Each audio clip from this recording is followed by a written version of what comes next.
Now, many people associate hair loss with getting older, but that is not always the case. Yes, and here to help you care for your hair in your 20s is trichologist Claire Fulham. Claire, you're very welcome. Thanks. So, it is a bit of a myth that it only happens to us when we get older, but it can happen when we're a bit younger. Yeah, absolutely. Like in our clinic, we see children, we see teenagers, people in their early 20s, absolutely, you know. So most of those types of hair loss would be like telogen effluvium, which is like maybe after a bad sickness or grief or levels of anxiety within children. It could be autoimmune conditions as well within children. A lot of neurodiverse kids will, you know, suppress a lot of emotions that then can erupt an autoimmune condition, which could be alopecia areata. So those are very, very common within that age group, you know. Okay. Exam stress. Exam stress, you know, breaking up with the boyfriend, even though she's going to be delighted in a few years, right? It's all of that kind of stress and pressure that young people are under as well. But for men, for guys, like if you're destined to lose your hair, as in like, you know, you're going to have androgenic alopecia, which is the two car parks up here, the little penalty point back here, that will start in your late teenage years into your 20s, early 20s. So, you know, being proactive about scalp health is a really good idea. I don't want young people to be on medication and all that kind of stuff, but tipping away at something and learning how to you know, look after your scalp is only going to do you good, you know? Okay. Yeah. Okay, so losing hair in your 20s, you need to look into it.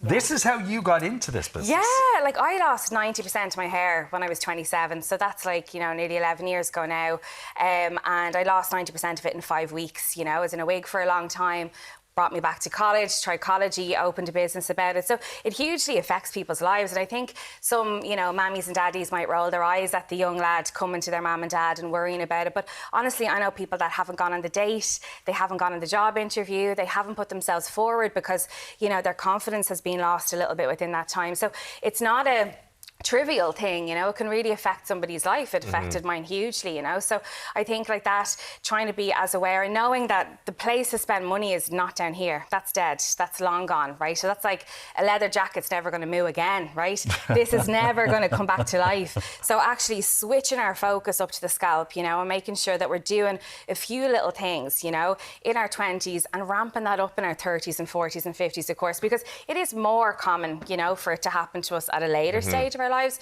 but it does happen to children, teenagers and people in their early 20s, you know. So again, keeping that knowledge of the scalp is where we should be treating, not the hair, you know. So apart from visiting our GP and making sure everything's okay health-wise, if we do notice hair loss in our 20s, what are some of the things we can do to help prevent it? So products are fab in terms of just tipping away at something, you know. I would say if you notice like a huge amount of shedding, right, so the hair is coming out, like you lose 50 to 100 hairs a day every day anyway, you have to, right, in order, I'm going to just pick this up, in order to, you know, grow more hair, the hair needs to come out of the follicle so there's room then for the new hair to grow up. So totally normal to shed hair.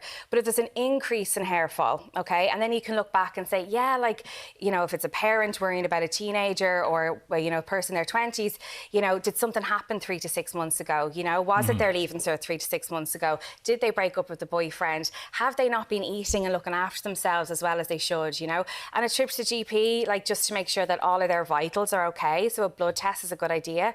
It won't really show us, you know, where the inflammatory markers are in the body in terms of hair loss. But if we can kind of pinpoint, right, okay, the leaving cert was a couple of months ago, so there's a reason for the shed, it's really easy then to kind of tailor make a plan for them, you know. Okay. But tipping away at something, as I said, making sure they're doing some basic things will really, really help.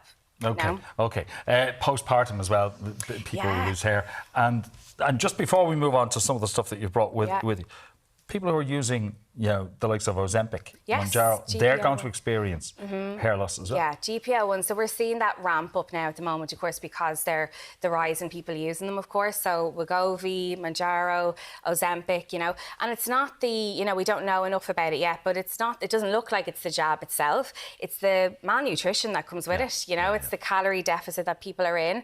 When you lose weight, you lose hair, whether you're on Ozempic or whether you're on a diet, you're in Slimming World, whatever that is, right? Your body's like a small business and it gets together, and the lungs and the brain and the heart are the primary organs, right? And they have a meeting and say, right, what do we have to cut in order for this person to survive, right? Your hair is the second fastest dividing cell in the body. It takes a lot of energy to actually grow. So the first thing that would be cut is the hair. So that's what we see when we lose weight. And, you know, and because Ozempic, Mounjaro, all of the GPO ones, maybe for the first time someone's able to lose a lot of weight in their life, right? So they're losing a huge amount of weight quite quickly. The body will say, hold on. They'll think, your body will think you're on a desert island somewhere and you don't have enough food. So again, what's a big resource that isn't bringing us, because you don't need your hair to live your life, right? I know that more than most, right? You don't need your hair. So your body understands that and it will get rid of it. So people on GLP-1s, they will start to see hair loss. And it's your body's way of protecting you. It's cruel, right? It's cruel, but it is your body's way of protecting you. It means that your body's working properly, you know? Okay. Yeah. Let's get on to some of these products. Yeah. Where are we starting? So, Bye Build Up here by Remy, right? If you are investing anything into your scalp health or your hair health, you have to be exfoliating your scalp, you know? In order for other products to actually make it down into the follicle, it's very important. But also for your hair to actually get out of your scalp, it's really, really important. So don't buy a scalp or a hair product if you're not exfoliating your scalp. So everyone you've ever met over the age of 3 should be doing that, you know? Okay. And if we're doing that from an early age, well then it's easier for me to give you a routine in your 40s, do you know, that kind of way? So chipping away at something like that, as I said, would be a really good idea. Then we have an energizing shampoo. This is Simone's Prevention Hair Loss Shampoo. Everybody shampoos, well you should, everybody shampoos their scalp, right? So again, an easy fix to bring in. An energising shampoo will bring more blood up to the follicle than a repair, a moisture, hydration shampoo, you know? So it'll bring more blood up there. If there's more blood, if there's more customers coming into that small business, it's going to thrive, isn't it? So you need as much blood flow up to that scalp as possible, you know? And that's what an energising shampoo will do. That's a great one. I think it's like €24 or something like that. Dixie Doc, so DX2 as we call it. If someone's shedding hair, I cannot recommend this serum enough. It says it will stop hair shedding or cease hair shedding within 10 days to 14 days, right?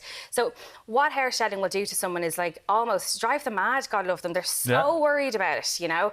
They're frightened, you know? They will get stressed about it. So if you can get something that will try and cease that shedding. Now, it's not going to cease the hair shedding that you're supposed to have, right? The 50 to 100 hairs a day are coming, right? They have to come out. But this guy will kind of cease the kind of the shed like that. You've just started GLP-1s a couple of months ago. You've just had a baby. You're on new medication. You've just had an operation. You've lost a lot of blood. That will really, really help. And you put that on the scalp twice a day, every day. You know, so that will really, really help. Okay. Hair growth supplements, right? I'm not a fan, to be honest, okay? I brought this in because if I am going to recommend one, I wanted to buy one that's reasonably priced, right? So that one is about, I think, €29-30 for a 3-month supply. So a tenner a month, right? So something, again, that's affordable for people that can just know that they're getting all the stuff from, you know, if they're not getting all the stuff from the diet, if they are on GPL-1s, all that kind of stuff. Normally, hair growth supplements, I think people think they're going to grow more hair. If I use eye cream, I'm not growing another eye, right? So you don't grow more hair, you're just making sure that you have everything in the body to grow as much hair as possible. I'd rather you get a blood test and be targeted and go to the chemist, go to Holland & Barrett and say, okay, I'm just lacking in B12 and I'm just lacking in iron. Focus on them rather than taking a big long list of things that you're just weeing out, right? So it doesn't always necessarily work completely, but if somebody feels better by taking it, do it, you know? Yeah. And then lastly, I would say to all the young people out there, right, the styles that you're wearing your hair, you all look gorgeous, right? But the styles that you're wearing your hair in are putting pressure, right? So you can see all the slick backs, okay? They're putting loads of pressure. Around the hairline. They're pulling up the hair like this, right? You'll see that then when you're my age, right? So when you're heading for 40 and 50, you're going to see that, okay? Please be careful. So things that you're tying your hair up with are important. So make sure they're not really tight elastics. Try and lean on satin, silk, scrunchies, that kind of thing. A decent hairbrush is a really good idea, you know. Get one, replace one every year. So put it on your birthday list every year. Mother's Day, whatever that is, Christmas, get it in your stocking. And a microfiber towel is so important. So all the accessories that you put near your hair, you know, I don't want you spending loads of money on them, but just to really kind of deeply think about it a little bit. What's the best thing? Because all you're doing here is preserving this. It's the leather jacket, right? So you just need to make sure that the things that you're using around that are decent quality as well. You know? I'm taking all these with me. He's taking no chances. Claire, great to see you. Thank you so much, Claire.